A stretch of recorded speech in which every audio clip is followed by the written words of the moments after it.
So this is a invasive species cactus. Let me just pick one up, looky. Looks like this when it's a bit dried out.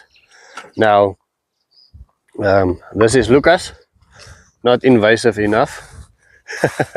We don't have enough Lucases in this world. Okay, looky, you can put them in.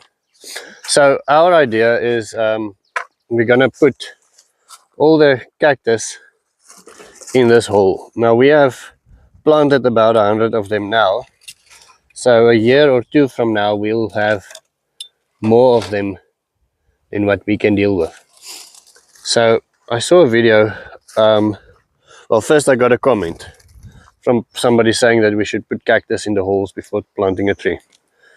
And I think they referred to a Sean Overton's video regarding that. And then I thought, okay, let me just zoom out a little bit, sorry. So I got my new mic on. I hope this will help for the wind effort. Somebody said I should make a plan to stop the bug noise in the back. With the wind blowing like this, you cannot hear the bugs, but you can also never hear me. So this is about a wheelbarrow of cactus. Now, I did some research. It's okay, come on. And I couldn't figure out why they do this. And why it seems like it's an ancient Mexican planting method, but I couldn't exactly figure out why. So I think they say it's to reduce water, but I couldn't figure out, is it to reduce water usage just for the initial stage because there's water in the leaves? Is there something in the leaf that contributes to holding water? So in other words, if it rains, then this leaf, whatever is inside after it composted, holds water like a baby's nappy for a long time, and then slowly releases it into the soil. I couldn't figure it out. So if you have an idea, you can leave it in the comments. I think worst case scenario is this will break into compost and then give food to the plant. Now we are going to have tons of this around. It's an invasive species. It grows crazy well here, and because it's invasive, obviously we'll have to be careful not to get in trouble with the government, and to do that we'll have to have a efficient way to use it. I tried to think of maybe feeding it to animals. It's got long thorns like this, so I'm not sure what animals would eat it. I think that's also the reason why it's invasive, because if you put normal thornless prickly pears out in the wild here, everything eats it and is gone. These things seems to grow in the bush in certain places, especially in the rocky areas, in valleys, in the mountains. They grow quite roughly. Okay, then we're gonna put in a bucket filled with worm manure. Bring gou daai vir my, look, ek wil net vir die manne wys.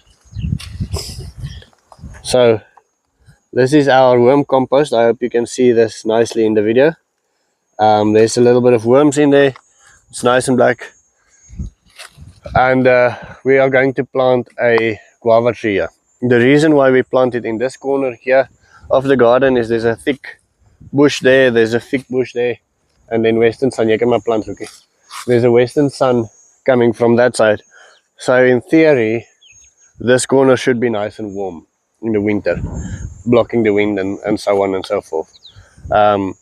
When the tree is still young, maybe when it's a little bit higher, we'll have a problem. The other reason is guava has got a little bit of a broken shade. So the idea is that we then break the shade a little bit in the garden. We also have some zucchini that's coming up in the garden with the same idea. Broken shade, shade over the vegetable patch. Instead of putting shade net, we'll put like a light tree cover over the vegetable patch and see how that affects our water usage and how that affects our growth. Our lettuce, for instance, all went to seed immediately. We never had a chance to eat proper lettuce. It's just too warm, simply. So we need to cool the garden down a bit. All right, I think that's basically the end. So let me show you the hole quickly. Ek maar toemaak. Yeah. So below there's cactus, below the worm soil. Then there's 20 liters of worm compost on top of that. sorry, this is still on the tripod, and then we'll just fill it up with soil to the root level, just to there. Now the worm compost is we've got a little bit of soil in the worm compost, so that's a sort of a potting mix, you can almost say. And this is going to be a little bit below ground, between the dripper lines, as you can see, pumpkin dripper lines over there. Yeah, so let's see in a couple of months how it does and what's happening here.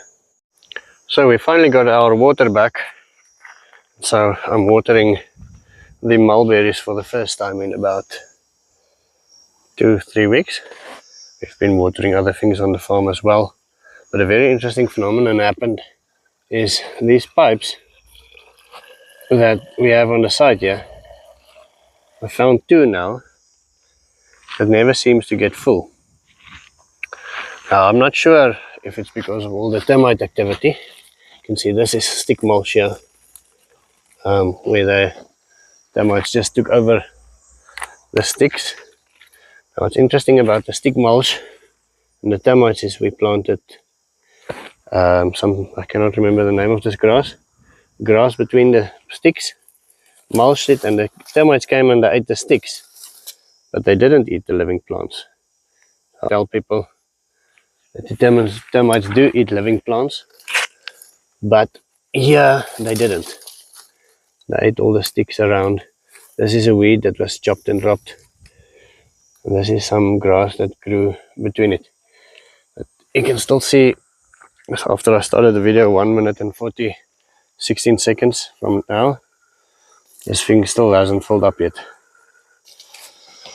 And I had another one on one of the other prickly, on one of the other mulberries in my zypits, and it also didn't fill up. But yeah, so the stick mulch are getting eaten.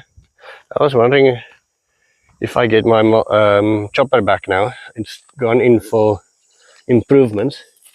If I get my chopping machine back, whether I shouldn't do like a Garden of Eden area where I just mulch the crap out of something and see what happens. Always scared to use mulch because all the living things normally get eaten, or I believe so. But yeah, you can clearly see these grasses haven't been eaten, while the sticks clearly have.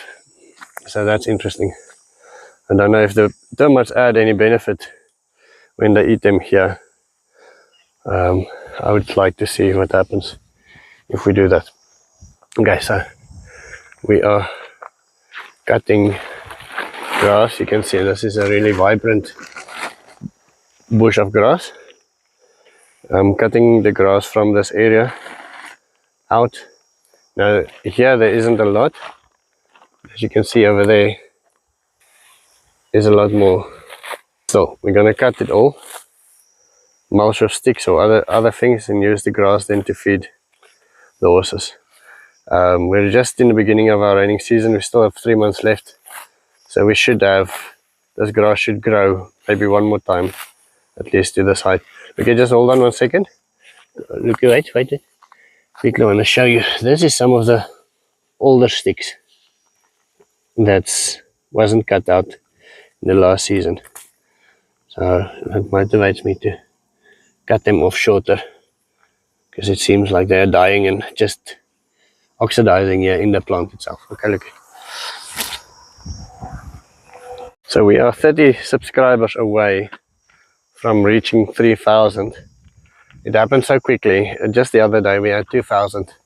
I worked a year until I got my first 1,000, and it's almost another year until I got my second 1,000, and now it's just over a month before my third.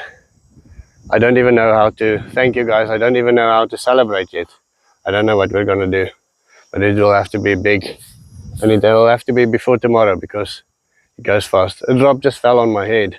Just one drop of rain just fell on my head. So this might be the beginning of a good celebration for us. Right, that is the end. I'll see you tomorrow. Have a wonderful day.